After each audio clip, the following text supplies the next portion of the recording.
Udara di dalam kantor pengacara Pak Handoko terasa dingin, berbanding terbalik dengan api amarah yang masih menyala redup di dadaku. Suara detak jam dinding yang monoton, seolah menghitung mundur situ sesesa kesabaranku terhadap laki-laki yang pernah kusebut sebagai imam. Di hadapanku, terhampar tumpukan kertas bukti transfer Western Union selama 5 tahun, rekening koran yang telah dicetak ulang, dan salinan akta jual beli rumah yang dipalsukan. Bu Sri, suara Pak Handoko memecah keheningan, berat namun menenangkan.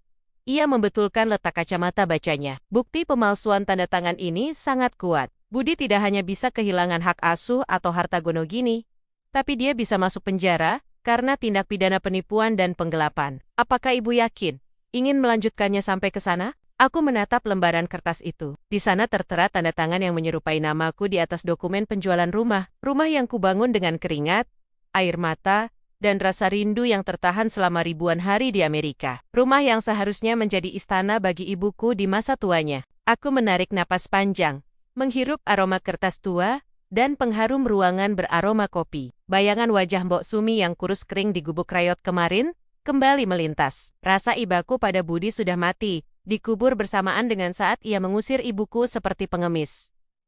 Lanjutkan, Pak. Jawabku tegas, suaraku tidak bergetar sedikit pun. Saya ingin dia tahu bahwa keringat istri bukan untuk dipermainkan. Saya ingin keadilan, bukan hanya perceraian. Seminggu kemudian, proses mediasi yang gagal membawa kami ke titik nadir. Di ruang mediasi yang sempit dan bercat putih kusam, aku duduk berhadapan dengan Budi. Kondisinya jauh berbeda dari saat aku pertama kali pulang. Kemejanya kusut wahannya kuyu, dan lingkaran hitam di bawah matanya menebal. Kabar yang kudengar, wanita selingkuhannya, Ratna, telah kabur membawa sisa uang terakhir Budi, begitu tahu aku kembali, dan membawa masalah ini ke jalur hukum. Budi kini sendirian, terlilit utang judi dan gaya hidup, serta dikayari penagih utang. Budi memulai. Suaranya parau dan gemetar. Ia mencoba meraih tanganku di atas meja, tapi aku menariknya cepat, seolah tangannya adalah bara api. Tolonglah, Dek, cabut laporan polisinya. Kita bisa mulai lagi dari awal. Aku kilaf, aku janji akan kerja serabutan. Apa saja, buat ganti uang rumah itu. Aku menatap matanya dalam-dalam, mencari sosok suami yang dulu kucintai. Tapi yang kutemukan hanyalah seorang pengecut yang berlindung di balik kata kilaf. Hilaf itu sekali, Mas. Kalau bertahan-tahan, itu namanya watak. Ujarku dingin. Kamu bilang mau ganti. Dengan apa? Uangmu sudah habis untuk perempuan itu. Rumah hasil kerjaku kamu jual. Ibuku kamu telantarkan sampai hampir mati. Nyawa ibuku itu tidak bisa diganti dengan janji busukmu. Tapi aku suamimu, Sri. Tega kamu melihat aku di penjara. Nadanya meninggi sedikit, campuran antara putus asa dan ego yang terluka. Justru karena kamu suamiku, seharusnya kamu yang melindungiku dan ibuku, bukan menjadi perampok di dalam rumah sendiri. Balasku, mencondongkan tubuh ke depan. Kamu tahu apa yang aku rasakan saat membersihkan lantai rumah orang asing di Amerika di musim dingin? Tanganku pika-pika, punggungku mau patah, demi kirim uang buat kamu. Dan kamu pakai uang itu untuk foya-foya sambil memalsukan tanda tanganku? Kamu bukan suamiku lagi, Mas. Kamu orang asing yang jahat. Budi tertunduk, bahunya berguncang. Entah menangis karena menyesal, atau menangis karena takut menghadapi jeruji besi. Pengacaranya di samping hanya bisa diam. Tahu bahwa posisi kliennya sudah tersudut tanpa celah. Proses hukum berjalan lebih cepat dari yang kubayangkan, karena bukti yang tak terbantahkan. Pengadilan mengabulkan gugatan ceraiku. Lebih dari itu, Budi terbukti bersalah atas pemalsuan dokumen dan penggelapan aset. Ia dijatuhi hukuman penjara dan diwajibkan mengembalikan nilai aset yang ia jual. Meski aku tahu, ia tak punya sepeser pun uang tersisa. Tapi itu bukan intinya. Intinya adalah harga diri yang ditegakkan. Saat palu hakim diketuk, aku tidak merasakan sorak-sorai kemenangan. Yang kurasakan adalah sebuah kelegaan yang luar biasa, seolah batu besar yang menindih dadaku selama berminggu-minggu, akhirnya diangkat. Aku melihat Budi digiring keluar ruang sidang dengan tangan terborgol. Ia sempat menoleh padaku. Tatapannya kosong dan penuh penyesalan. Tapi aku sudah memalingkan wajah. Cerita kami sudah selesai. Buku itu sudah kututup dan kubakar. 3 bulan berlalu sejak hari itu. Sore ini, langit berwarna jingga keemasan, memandikan teras rumah kontrakan mungil kami dengan cahaya hangat. Meski rumah ini kecil, jauh lebih sederhana dibanding rumah impian yang dijual Budi, tapi rasanya 1000 kali lebih nyaman. Di sini tidak ada kebohongan. Di sini, dinding-dindingnya hanya mendengar doa dan tawa. Aku menyisir rambut Mbok Sumi, yang sudah memutih seluruhnya. Ibu duduk di kursi goyang rotan yang baru kubeli minggu lalu, matanya terpejam menikmati semilir angin sore. Kulitnya mulai berisi, tidak lagi kering kerontang seperti saat kutebus dari penderitaan. Senyumnya sudah kembali, meski ingatannya kadang timbul tenggelam karena usia. "Nduk, Sri," gumam Mbok Sumi pelan, menepuk punggung tanganku yang memegang sisir. "Dalem, Bu," sahutku, lembut. "Bojomu, si Budi, kapan pulang?" tanyanya polos. Pertanyaan yang dulu mungkin akan membuat dadaku sesak, kini hanya lewat seperti angin lalu. Aku berlutut di sampingnya, memegang tangan keriput yang kasar itu, tangan yang dulu membesarkanku sendirian. "Budi sudah tidak akan pulang, Bu. Dia sudah punya jalan hidupnya sendiri. Sekarang cuma ada Sri sama Ibu. Kita hidup tenang di sini ya, Bu." Mbok Sumi membuka matanya, menatapku dengan sorot teduh yang menembus jiwaku. "Ya wis, ting penting kamu bahagia, Nduk. Ibu ora butuh omah gedong. Ibu tidak butuh rumah besar. Ibu butuh kamu." Air mataku menetes, bukan karena sedih, tapi karena haru yang membuncah. Kata-kata sederhana itu menampar kesadaranku. Selama ini aku bekerja keras di negeri orang mengejar materi, membangun tembok beton yang kusebut rumah impian. Sampai lupa bahwa rumah yang sejati adalah keberadaan orang yang kita cintai. Budi telah merampas uangku, tapi dia secara tidak langsung menyadarkanku tentang apa yang benar-benar berharga. Aku bangkit dan mengambil nampan berisi teh hangat dan pisang goreng yang baru matang. Aroma manis pisang dan sepatai melati memenuhi udara. Aroma kesederhanaan yang menenangkan. Kini, aku memulai usaha catering kecil-kecilan dari dapur kontrakan ini. Uang sisa tabungan yang kusimpan di rekening terpisah yang untungnya tidak pernah diketahui Budiku jadikan modal. Pesanan mulai ramai, tetangga-tetangga yang mendengar kisahku banyak yang memberi dukungan, bukan cibiran. Mereka melihatku bukan sebagai janda yang gagal, melainkan perempuan yang berhasil merebut kembali martabatnya. Aku berdiri di ambang pintu, menatap jalanan di depan rumah. Tidak ada lagi musim dingin yang menusuk tulang di Amerika. Tidak ada lagi rasa curiga saat menelepon ke rumah. Tidak ada lagi beban membiayai parasit yang tidak tahu diuntung. Aku menghirup udara sore dalam-dalam. Rasanya segar, rasanya bebas. Tuhan memang tidak mengembalikan rumah batuku yang hilang, tapi Dia menggantinya dengan pondasi jiwa yang jauh lebih kokoh. Aku, Tri, mantan TKW yang pernah dikhianati, kini berdiri tegak di atas kakiku sendiri. Aku telah memenangkan pertempuran ini tanpa kehilangan diriku sendiri. Dan saat melihat senyum Mbok Sumi yang damai menyesap tehnya, aku tahu satu hal dengan pasti. Inilah kebahagiaan sejati. Babak baru hidupku baru saja dimulai. Dan kali ini, penanya ada di tanganku sendiri. Langkah kakiku terasa berat, seolah lumpur basah yang membalut jalan setapak menuju pinggiran desa ini, juga menarik jiwaku ke dalam kegelapan. Bau tanah lembab, bercampur aroma sampah busuk, menusuk hidungku. Ini bukan lingkungan tempat tinggal manusia yang layak. Ini adalah tempat pembuangan, area yang terlupakan oleh pembangunan desa. Di depanku, berdiri sebuah bangunan yang nyaris tak pantas disebut rumah. Dindingnya terbuat dari anyaman bambu yang sudah bolong di sana-sini, dimakan rayap dan lapuk oleh hujan. Atapnya hanya lembaran seng bekas yang ditindih batu, agar tak terbang terbawa angin. Hatiku mencelos, rasanya seperti diremas oleh tangan tak kasat mata.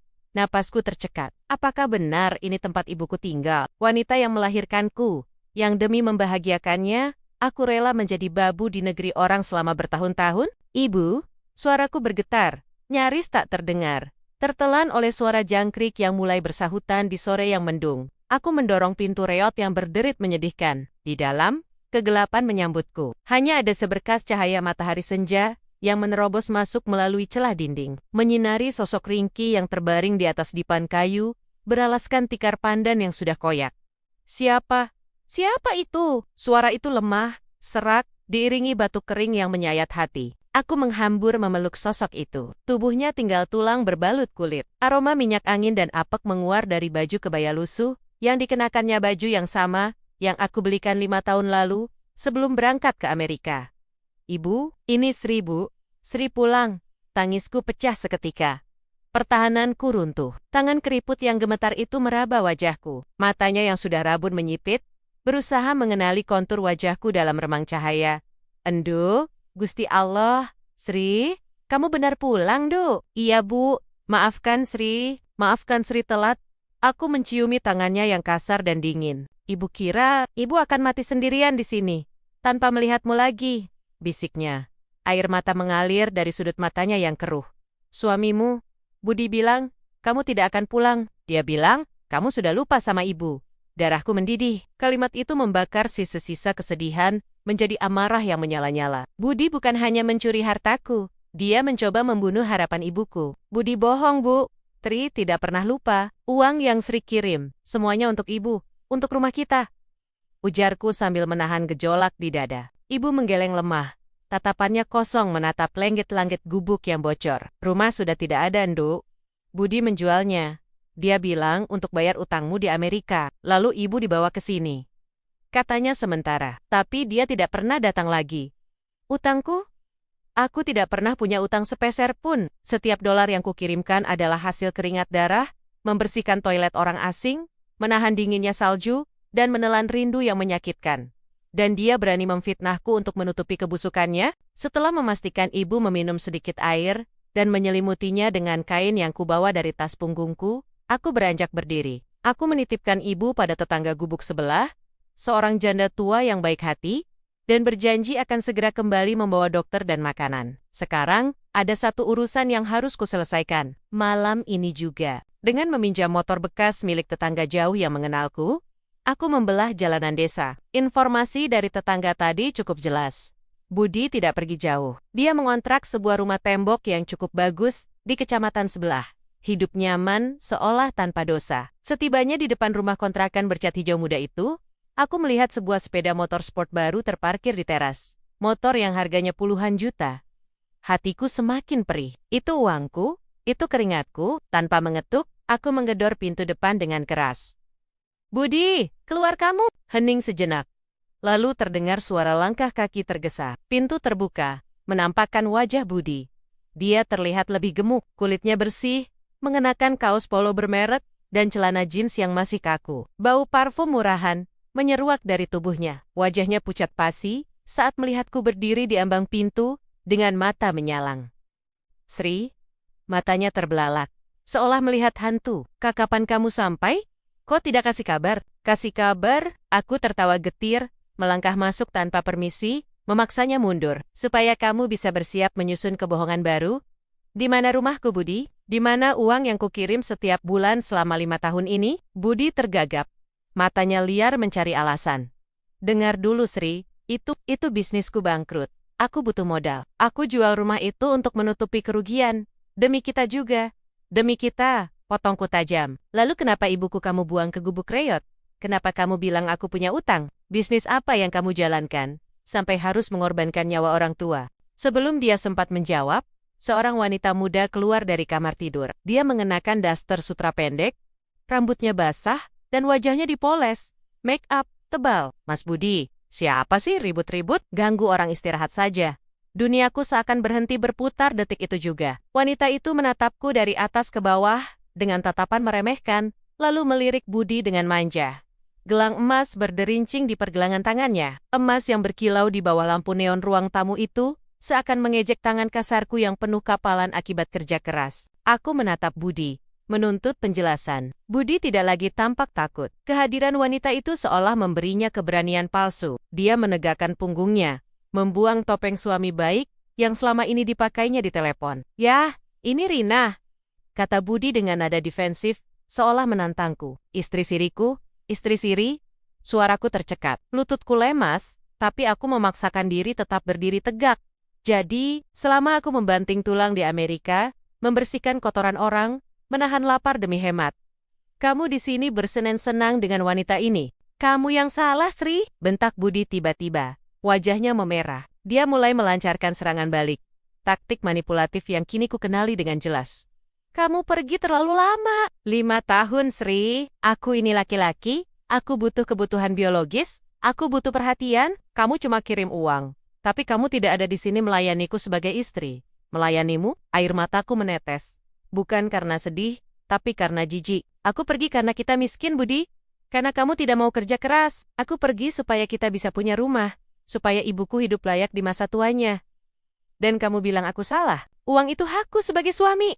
Teriaknya tanpa rasa malu. Kamu istriku. Uangmu adalah uangku. Aku berhak menggunakannya untuk apa saja, termasuk untuk kebahagiaanku. Rina bisa memberiku kebahagiaan yang tidak bisa kamu kasih. Dia ada di sini. Dia merawatku. Tidak sepertimu yang gila kerja. Rina mendengus sinis, melipat tangan di dada. Sudahlah, Mbak. Terima nasib saja. Mas Budi itu butuh wanita yang bisa memanjakan dia, bukan wanita yang baunya seperti cairan pembersih lantai. Penghinaan itu menghantamku telak. Tapi anehnya, itu justru menjernihkan pikiranku. Rasa sakit hati itu berubah menjadi dingin yang mematikan. Aku melihat sekeliling ruangan itu. TV layar datar besar, sofa empuk, kulkas 2 pintu. Semuanya dibeli dengan uangku. Uang yang seharusnya menjadi atap bagi ibuku, kini menjadi sarang bagi pengkhianat dan parasit ini. Aku menatap Budi lekat-lekat. Pria yang dulu kucintai, kini tak lebih dari sampah di mataku. Tidak ada lagi rasa hormat. Kamu benar, Budi, kataku pelan, namun tajam setajam sembilu. Uang itu memang hasil kerjaku. Tapi kamu lupa satu hal, tanah tempat rumah itu berdiri adalah warisan bapakku. Sertifikatnya atas namaku. Wajah Budi sedikit berubah. Ada kepanikan yang coba ia sembunyikan. Aku sudah mengurus semuanya. Pembelinya tidak masalah. Kamu memalsukan tanda tanganku kan? Tebakku tepat sasaran. Dia diam. Keringat dingin mulai muncul di pelipisnya. Aku melangkah maju, mendekatkan wajahku ke wajahnya. Bau rokok dan kebohongan menguar dari napasnya. Dengar baik-baik, Mas. Ucapku penuh penekanan pada setiap suku kata. Mulai detik ini, tidak ada lagi kita. Kamu sudah mengambil semuanya. Rumahku, uangku, dan harga diriku. Tapi kamu melakukan kesalahan fatal. Kamu menyentuh ibuku. Kamu mau apa? Tantang Budi. Meski suaranya mulai goyah. Kamu cuma TKW, perempuan kampung. Kamu tidak punya kekuatan apa-apa di sini. Aku tersenyum tipis. Senyum yang tidak mencapai mataku. Di Amerika, aku belajar satu hal penting. No one protects you but yourself. Kamu pikir aku pulang dengan tangan kosong? Aku punya semua bukti transfer. Aku punya catatan percakapan kita. Dan aku punya saksi bahwa ibuku kamu telantarkan. Aku menoleh pada Rina yang kini tampak ragu. Dan kamu, nikmatilah barang-barang ini selagi bisa. Karena sebentar lagi, semua ini akan disita. Aku berbalik badan, melangkah menuju pintu keluar. Jangan berani-berani kamu lapor polisi, Sri. Awas kamu, teriak Budi di belakangku. Suaranya penuh ancaman kosong. Kalau kamu macem-macem, aku pastikan kamu tidak akan hidup tenang di kampung ini. Aku berhenti sejenak di ambang pintu, menoleh sedikit tanpa membalikan badan sepenuhnya. Hidupku sudah tidak tenang, sejak aku tahu aku menikahi monster sepertimu. Jawabku dingin. Siapkan dirimu, Budi. Pengacaraku akan datang besok. Aku akan mengambil kembali setiap sen yang kamu curi. Dan aku akan pastikan kamu membusuk di penjara atas pemalsuan dokumen dan penelantaran. Aku membanting pintu kontrakan itu sekeras mungkin, membiarkan getarannya mewakili amarah yang akhirnya terlepaskan. Di luar, hujan mulai turun rintik-rintik, membasahi wajahku, menyamarkan air mata yang jatuh bukan karena kehilangan suami, tapi karena penyesalan telah membuang waktu untuk manusia yang tidak pantas. Malam ini, aku akan kembali ke gubuk itu. Aku akan memeluk ibu. Dan besok, saat matahari terbit, perang yang sesungguhnya baru akan dimulai. Aku bukan lagi Sri yang penurut. Aku adalah wanita yang telah ditempa kerasnya kehidupan. Dan aku tidak akan berhenti sebelum keadilan ditegakkan. Udara panas dan lembab khas desa langsung menyergap begitu aku menurunkan kaca jendela taksi sewaan. Aroma tanah basah sisa hujan semalam bercampur dengan bau asap pembakaran sampah, daun kering di pekarangan tetangga. Sebuah aroma yang selama 5 tahun ini hanya bisa kurindukan dalam mimpi-mimpiku di apartemen sempit New York yang berbau pembersih lantai kimiawi. Jantungku berdegup kencang, bukan karena kegembiraan semata, melainkan sebuah orkestra kecemasan yang tak mampu kuredam. Sepanjang perjalanan dari bandara, aku terus memutar cincin kawin di jari manisku. Sebuah kebiasaan gugup yang kian menjadi jedi. Sopir taksi yang membawaku sesekali melirik lewat spion tengah. Mungkin heran melihat seorang wanita berpakaian rapi dengan koper besar yang tampak gelisah, bukannya bahagia karena pulang kampung. Sebentar lagi sampai, Bu? Tanyanya basa-basi. Iya, Pak. Belok kanan di depan pos ronda itu, rumah cat krem pagar hitam. Paling besar di gang itu. Jawabku. Suaraku terdengar serak. Mobil berbelok perlahan. Mataku menyapu pemandangan yang familiar, namun asing. Pohon mangga Pak RT masih ada, tapi jalanan kini sudah dipaving rapi mungkin, sebagian dari sumbangan warga yang juga kukirimkan lewat Budi. dan di sanalah ia berdiri. Rumah itu, rumah, impianku. Bangunan itu berdiri megah. Persis seperti foto-foto yang dikirimkan Budi lewat WhatsApp. 2 lantai dengan balkon minimalis, pilar-pilar kokoh berlapis batu alam, dan jendela-jendela besar yang modern. Dadaku membuncah sesaat. Budi tidak berbohong soal bentuk rumahnya. Uang ribuan dolar yang kukirim dengan keringat dan air mata. Yang kudapat dari membersihkan toilet orang asing dan menjaga lansia yang rewel di musim dingin, yang membekukan tulang, semuanya mewujud menjadi istana ini. Namun, ada sesuatu yang janggal. Ketika taksi berhenti tepat di depan gerbang, aku melihat sebuah mobil sedan perak terparkir di Kesatu Carport. Kesatu, Budi tidak pernah bilang dia membeli mobil. Dia selalu bilang uangnya habis untuk material bangunan yang harganya naik. Lalu, ada sepeda anak kecil berwarna merah muda, tergeletak di teras. Kami belum punya anak. Ini rumahnya, Bu? Tanya sopir taksi. Membuyarkan lamunanku. Iya. Tolong turunkan koper saya, Pak. Kataku terbata. Setelah membayar taksi dan berdiri sendirian di depan gerbang besi yang menjulang tinggi itu. Kakiku terasa berat seperti ditanam beton. Firasat buruk itu kembali menyengat. Lebih tajam dari sebelumnya. Dengan tangan gemetar, aku mendorong gerbang yang ternyata tidak dikunci. Engselnya berdecit pelan. Aku melangkah masuk ke halaman. Tanaman hias tertata rapi, jenis yang mahal. Budi tidak suka berkebun. Dan Mbok Sumi buku lebih suka menanam cabai atau pandan daripada aglonema mahal seperti ini. Assalamualaikum, seruku. Berusaha terdengar ceria, menekan rasa mual di perutku. Mas Budi, Simbo, Sri pulang. Hening sejenak. Tidak ada suara langkah kaki berat Budi yang biasa menyambutku, atau suara seretan sandal jepit Mbok Sumi yang terburu-buru.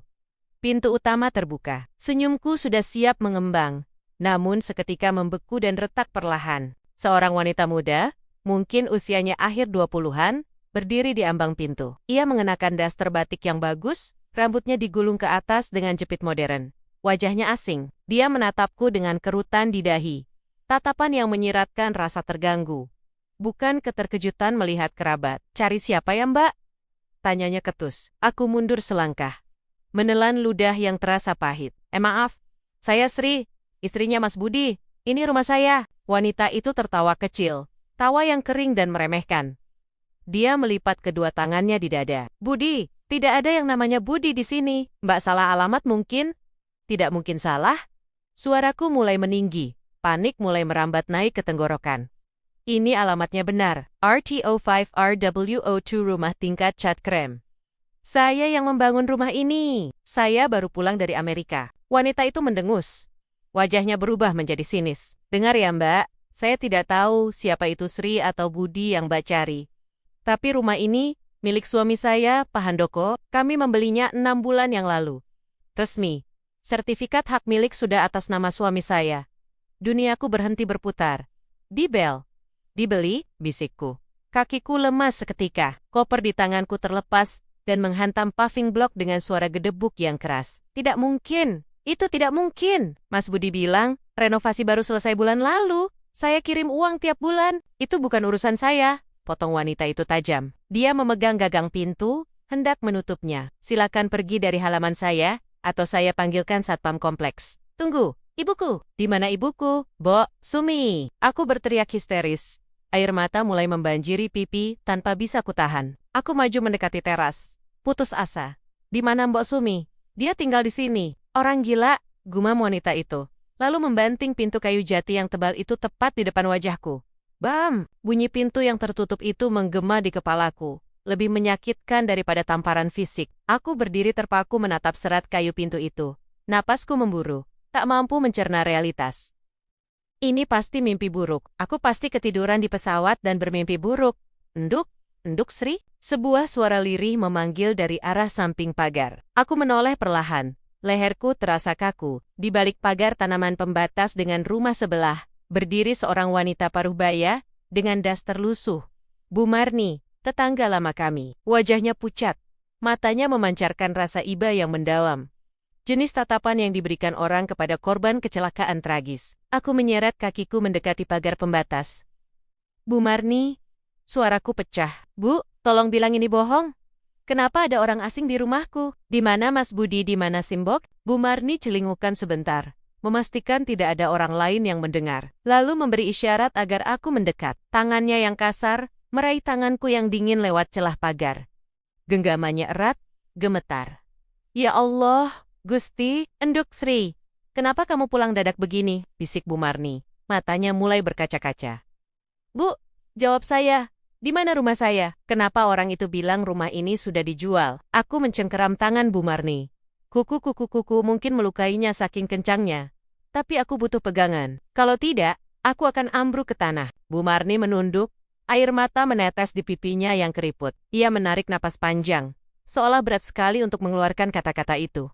Enduk, kamu harus kuat ya, ucapnya lirih. Rumah ini, rumah yang kamu bangun dengan darah dan keringatmu itu, memang sudah dijual Budi, 6 bulan lalu. Dia jual beserta isinya kepada Pak Handoko, juragan tembakau dari kota. Lututku benar-benar menyerah. Aku merosot jatuh ke tanah. Berlutut di atas paving blok yang panas, masih berpegangan pada tangan Bu Marni di sela pagar. Rasanya seperti ada tangan raksasa yang meremas jantungku hingga hancur. Dijual, racauku, uangku, kerja kerasku.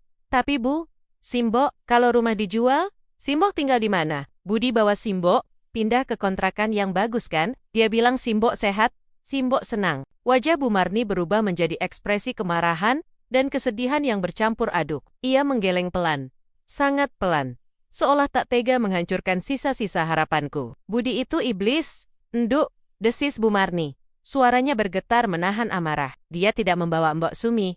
Waktu rumah ini dikosongkan untuk pembeli baru. Budi menyeret ibumu keluar. Apa? Mataku terbelalak lebar. Pandanganku mulai kabur oleh air mata. Telingaku berdenging. Warga sempat mau mengamuk, Enduk. Kami mau membela Mbok Sumi. Tapi Budi mengancam. Dia bilang itu urusan keluarga. Dia bilang Mbok Sumi sudah pikun dan merepotkan. Bu Marni terisak. Dia meninggalkan ibumu begitu saja di pinggir jalan, dengan buntelan baju.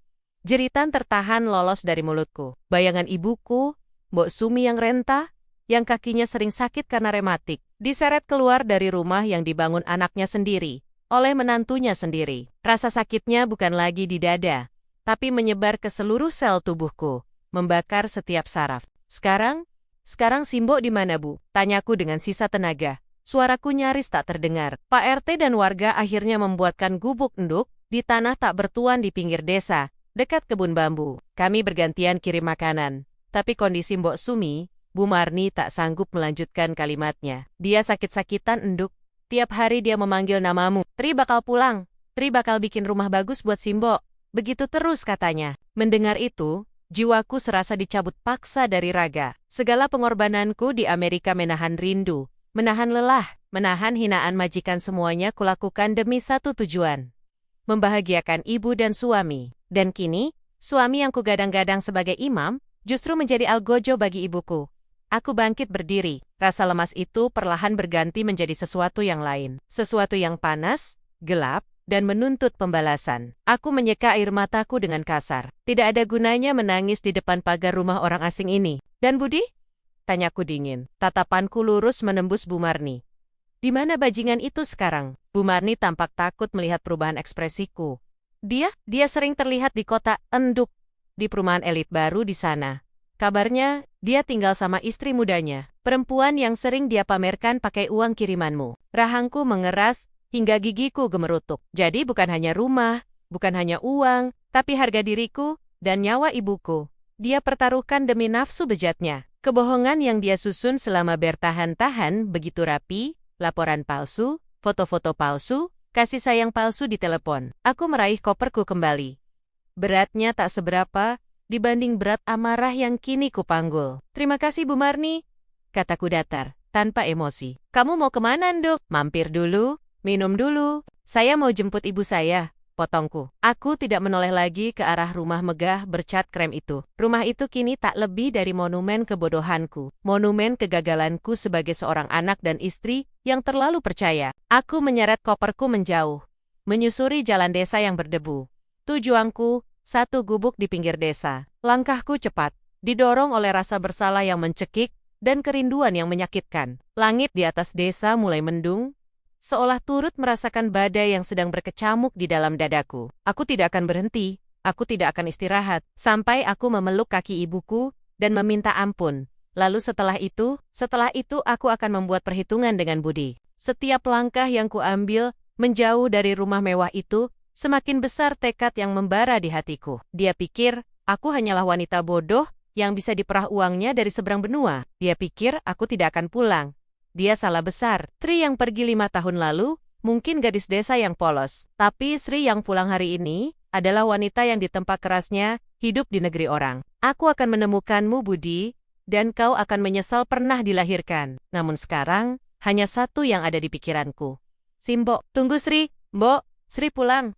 Musim dingin ketiga di New York terasa jauh lebih menusuk daripada tahun-tahun sebelumnya. Angin Desember yang berhembus di antara gudong gezang pencakar langit bukan hanya membuat kulitku kering dan bibir pecah-pecah, tetapi juga mengirimkan rasa ngilu yang aneh ke dalam tulang-tulangku. Aku baru saja selesai membersihkan kamar mandi lantai 2 di rumah majikanku. Mrs. Anderson, bau pemutih yang menyengat masih menempel di hidungku, bercampur dengan aroma samar lilin, beraroma kayu manis yang dinyalakan di ruang tamu. Sambil meluruskan punggung yang terasa kaku, aku melirik jam dinding. Pukul 9 malam di sini, berarti pukul 9 pagi di kampung halaman. Waktu yang tepat untuk menelepon sebelum Budi berangkat mengurus proyek, atau entah apa kesibukannya sekarang. Aku duduk di sudut dapur pelayan yang sempit, mengeluarkan ponsel pintar yang layarnya sudah retak sedikit di ujung kanan. Jantungku berdebar pelan. Sebuah rutinitas kerinduan yang selalu hadir setiap kali aku menekan nama suamiku sayang di daftar kontak. Dering pertama, dering kedua, dering ketiga. Biasanya, Budi akan langsung mengangkat pada dering kedua dengan suara riang. Namun, belakangan ini, ia makin sulit dihubungi. Halo, Assalamualaikum, Dek. Suara Budi akhirnya terdengar. Sedikit terengah-engah, seolah ia baru saja berlari. Waalaikumsalam, Mas. Kok lama angkatnya? Mas lagi sibuk? Tanyaku lembut, berusaha menekan rasa curiga yang tidak beralasan. Ah, iya ini Dek, tadi Mas lagi di belakang, ngecek tukang yang lagi pasang keramik teras. Suara mesin potongnya bising banget, jadi nggak dengar HP bunyi. Jawabnya cepat, terlalu cepat. Aku tersenyum tipis, membayangkan rumah kami. Udah sampai teras ya Mas? Alhamdulillah. Bagus dong jadinya, kirimin fotonya dong Mas. Tri pengen lihat hasil kerja keras Tri selama ini. Hening sejenak, di ujung sana, hanya terdengar suara kresek sex status. Halo Mas. Iya Dek. Iya. Aduh, ini kamera HP Mas. Lensanya buram kena debu semen kemarin. Nanti ya, kalau Mas pinjam HP tetangga, atau kalau Mas beli HP baru, lagian, biar jadi kejutan Dek. Nanti pas kamu pulang, tahu-tahu istana kita sudah megah berdiri. Elaknya dengan nada merayu yang khas. Nada yang dulu selalu membuatku luluh tapi kali ini, entah mengapa, terdengar seperti gesekan piring retak di telingaku. Ya sudah kalau gitu. Ibu mana Mas? Tri mau ngomong sama Simbo. Kangen banget rasanya. Udah 2 minggu nggak dengar suaranya, pintaku. Kerinduan pada Mbok Sumi adalah bahan bakar utamaku bertahan menjadi babu di negeri orang. Lagi-lagi jeda itu. Jeda yang sepersekian detik lebih lama dari kewajaran. Simbok lagi ke pasar, Dek. Tadi pagi-pagi minta dianterin ojek pangkalan. Katanya, mau beli bahan jamu. Alisku berkerut. Ke pasar jam segini? Bukannya Simbo kalau ke pasar subuh-subuh ya Mas? Ini kan sudah jam 9 lewat di sana. Matahari sudah tinggi ya. Namanya orang tua Dek. Tadi kesiangan mungkin. Atau mampir ke tempat Bude.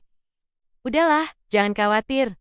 Simbo sehat walafiat, makmur sentosa. Berkat uang kirimanmu, Simbo sekarang pakai baju bagus terus. Makan enak tiap hari. Kamu tenang saja kerja di sana. Kata-kata itu seharusnya menenangkan.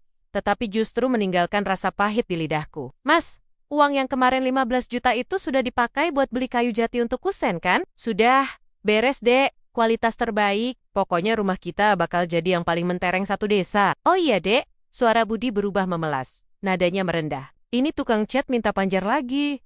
Katanya harga cat naik. Kalau ada rezeki lebih, boleh dikirim lagi barang 3 atau 5 juta. Biar sekalian Mas belikan sofa buat ruang tamu. Aku menghela napas panjang, menatap tangan kasarku yang kapalan karena terlalu sering memeras kain pel. Mas, bulan ini Sri cuma pegang sedikit buat makan. Kan hampir semua gaji kemarin sudah Tri transfer full buat kusen itu. Ayolah Dek, sayang kalau ditunda, nanti temboknya keburu lembab kalau nggak segera dicat. Demi masa depan kita juga, demi ibu, biar duduknya enak di sofa empuk. Nama ibu selalu menjadi senjata ampuhnya. Ya sudah. Nanti Sri usahakan cari pinjaman ke teman, atau minta lemburan sama nyonya. Tapi janji ya Mas, jaga ibu baik-baik. Pasti sayangku.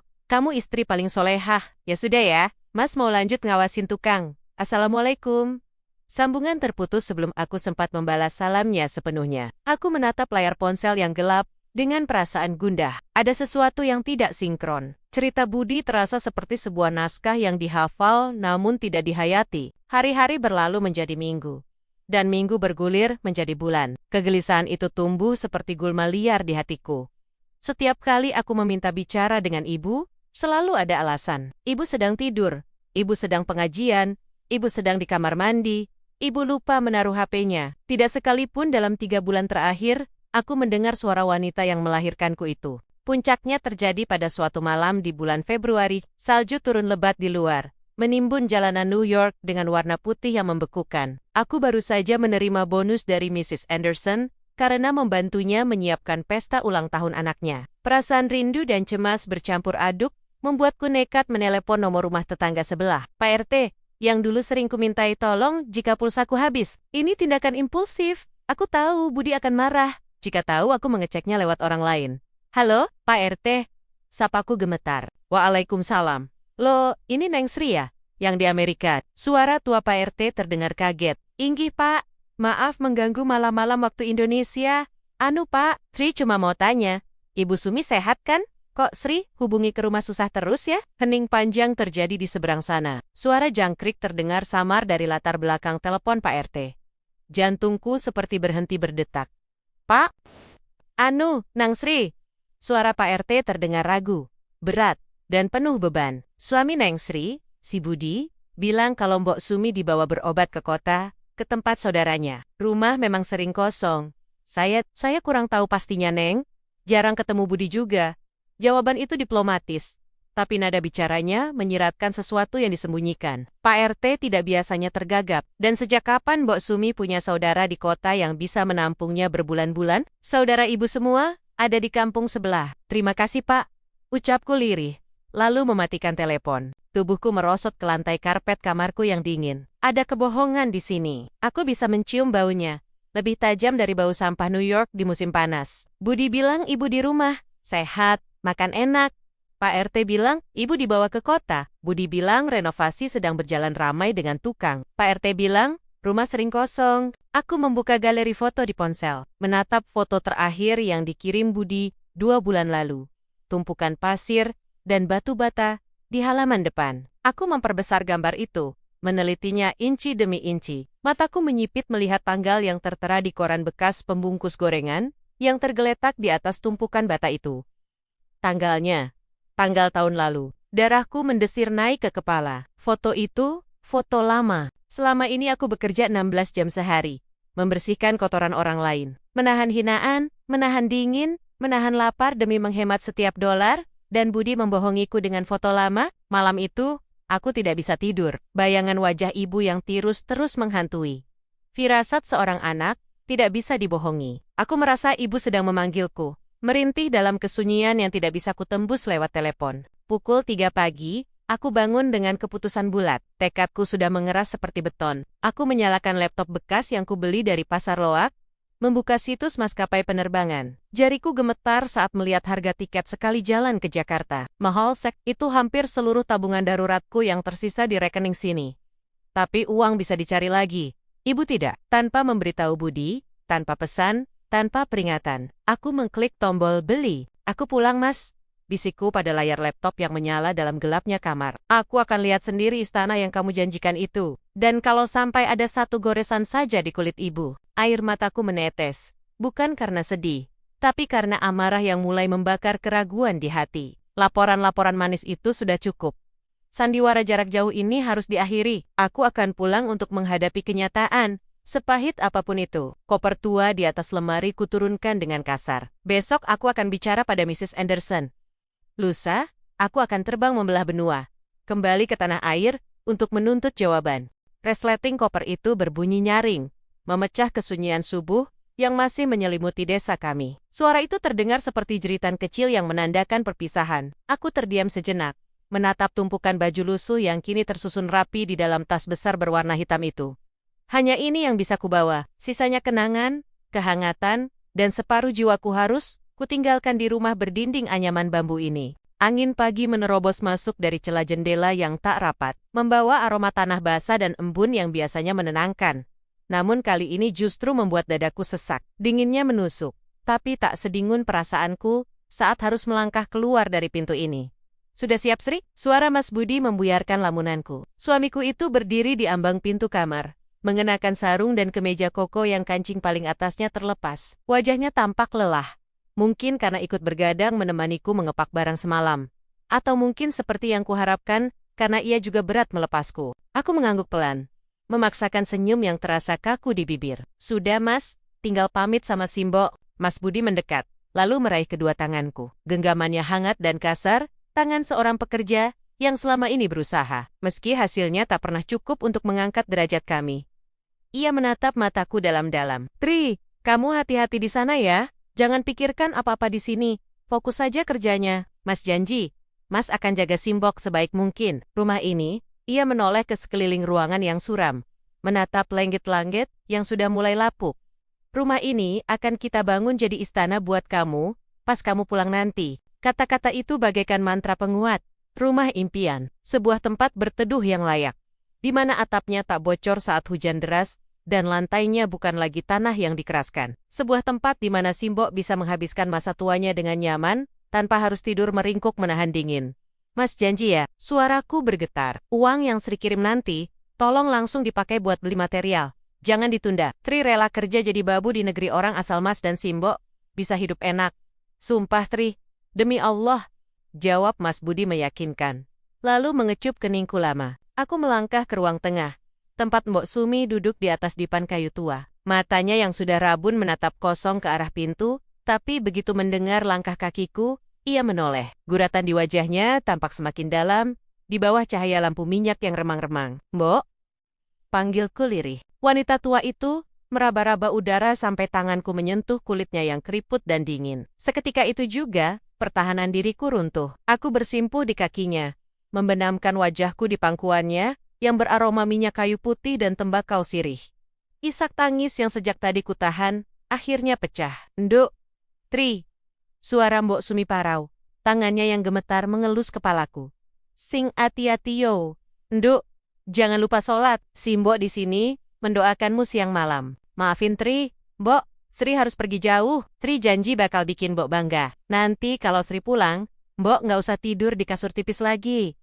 Kita beli kasur empuk ya Mbok, ucapku di sela tangis. Simbo ora butuh kasur empuk, enduk, Simbo cuma butuh kamu selamat, bisiknya. Air mata menetes jatuh ke pipiku. Perpisahan pagi itu terasa seperti mencabut akar pohon dari tanah yang kering. Sakit, perih, dan meninggalkan lubang yang menganga. Saat mobil travel jemputan datang, aku tak berani menoleh ke belakang terlalu lama. Aku hanya melihat siluet Mas Budi yang melambaikan tangan, dan Mbok Sumi yang berdiri berpegangan pada tiang pintu. Pemandangan itu aku kunci ropet-ropet dalam ingatan, menjadi bahan bakar untuk bertahan hidup di belahan bumi lain. 3 bulan kemudian, New York, Amerika Serikat. Dunia di sini sangat berbeda. Tidak ada kokok ayam, tidak ada sapaan ramah tetangga, dan tidak ada hangat matahari tropis. Yang ada hanyalah gudong-gidang pencakar langit yang seolah sombong menantang Tuhan, dan angin musim dingin yang rasanya seperti silet menyayat kulit. Aku bekerja pada sebuah keluarga kaya di pinggiran kota. Tugasku tidak kenal waktu. Bangun sebelum matahari terbit, tidur setelah majikan terlelap. Tanganku yang dulu hanya akrab dengan cangkul dan sabit, kini melepuh karena cairan pembersih kimia yang baunya menyengat hidung. Setiap hari aku menyikat lantai marmer, yang harganya mungkin lebih mahal dari seluruh harta di desaku. Mengelap kaca jendela raksasa, dan mencuci tumpukan piring bekas pesta makan malam, yang sisa makanannya saja bisa memberi makan satu kampungku. Malam ini, tubuhku rasanya mau remuk. Punggungku nyeri luar biasa, setelah seharian memindahkan perabotan, karena majikan ingin mengganti suasana ruang tamu. Tapi, rasa sakit itu tak kuhiraukan. Aku duduk di sudut kamar kecilku, yang terletak di basement, menatap layar ponsel retakku. Hari ini adalah hari gajian. Aku baru saja mentransfer hampir 90% dari gajiku bulan ini ke rekening Mas Budi. Angka yang tertera di bukti transfer itu membuatku tersenyum. Jika dirupiahkan, jumlahnya sangat besar. Cukup untuk membeli ribuan batu bata dan bersak-sak semen. Tanganku dengan gemetar menekan tombol panggil di aplikasi pesan instan. Nada sambung berbunyi panjang. Sekali, 2 kali. Hatiku berdebar menunggu. Perbedaan waktu 12 jam membuatku harus pintar-pintar mencuri waktu saat di sana malam atau pagi buta. Halo Dek Sri, suara itu. Suara Mas Budi. Seketika rasa lelah di bahuku menguap, digantikan oleh rasa rindu yang membuncah. Assalamualaikum. Mas Budi. Apa kabar? Simbok gimana? Tanyaku bertubi-tubi. Tak sabar mendengar kabar dari rumah. Waalaikumsalam. Alhamdulillah, Mas sehat. Simbok juga sehat. Barusan habis makan bubur, sekarang lagi istirahat. Jawab Mas Budi. Suaranya terdengar renyah. Ada nada riang di sana yang membuatku lega. Kamu gimana di sana? Masih dingin udaranya? Masih, Mas. Dingin banget sampai tulang rasanya linu, tapi nggak apa-apa. Aku tertawa kecil, berusaha menutupi betapa beratnya hari-hariku. Oh iya, Mas. Tri barusan kirim uang. Udah masuk belum? Jumlahnya lumayan banyak bulan ini. Karena Sri ambil lembur, jaga anak majikan pas weekend. Hening sejenak di ujung telepon. Lalu terdengar suara Mas Budi yang antusias. Wah, alhamdulillah, Dek. Iya, notifikasinya baru masuk nih. Masya Allah, banyak banget, Sri. Kamu hebat banget.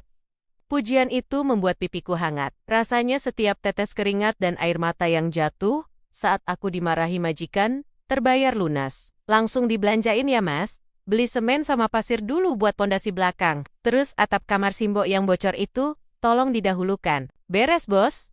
Sahut Mas Budi cepat. Besok pagi Mas langsung ke toko bangunan Pak Haji Soleh.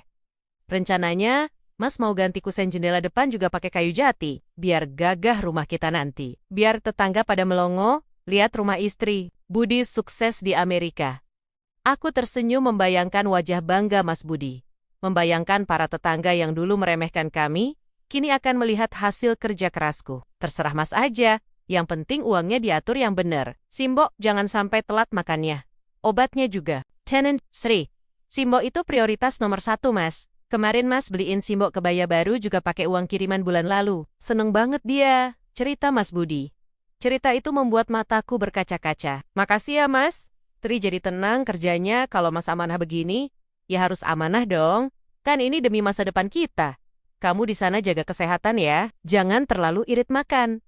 Kalau sakit, nanti siapa yang susah? Mas juga yang sedih. Percakapan itu berlangsung hampir 1 jam. Kami membicarakan banyak hal, mulai dari perkembangan harga bahan bangunan, kondisi sawah di kampung, sampai mimpi-mimpi kecil kami untuk memiliki mobil bak terbuka agar Mas Budi bisa usaha angkut barang. Setiap kata yang keluar dari mulut suamiku terdengar begitu manis, begitu meyakinkan. Tidak ada sedikit pun keraguan di hatiku. Bagiku, Mas Budi adalah pahlawan yang menjaga benteng pertahanan kami saat aku berjuang di medan perang. Dia adalah pemegang mandat atas setiap dolar yang kukumpulkan dengan susah payah. Udah dulu ya, Mas. Di sini udah larut malam. Besok Sri harus bangun jam 4 pagi.